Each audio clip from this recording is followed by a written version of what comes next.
ఇప్పుడు దాకా లేదండి, అనుమానించిందండి మా అమ్మన్న. మరి ఇప్పుడు నువ్వు కక్కా కదా రోజు ఉందని. ఇష్టం కాబట్టి ఒప్పుకున్నాను.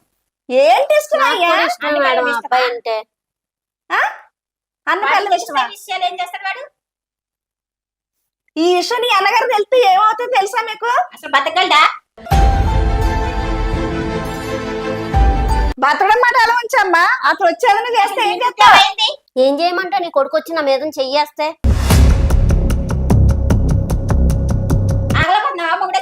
ఎన్నో సార్లు అని పక్కకు తోసాను, అయినా సరే మీద మీదకి వచ్చేవాడు. అంటే మీద మీదకి వస్తే మీ అత్త ఎంత కదా చెప్పాలి కదా. ఈమెకి ఇంట్లో పెద్దవిడంటే ఒక ఆవిడ ఉంది కదా.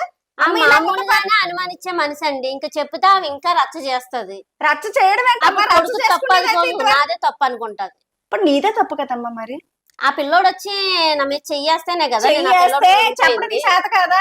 చెప్పాలి కదా. చెప్పాను, తప్పు బాబు, నేను నీకు అమ్మలాంటి దాన్ని, నేను మీ అన్నయ్య భార్య అని చెప్పాను. చెప్తే అన్నయ్య ఇక్కడ ఎక్కడా లేడుగా వదినా, నువ్వు బాగుంటావు, నాకు నువ్వు కావాలి అని చెప్పి నా వెనకాతలు పడ్డాడు.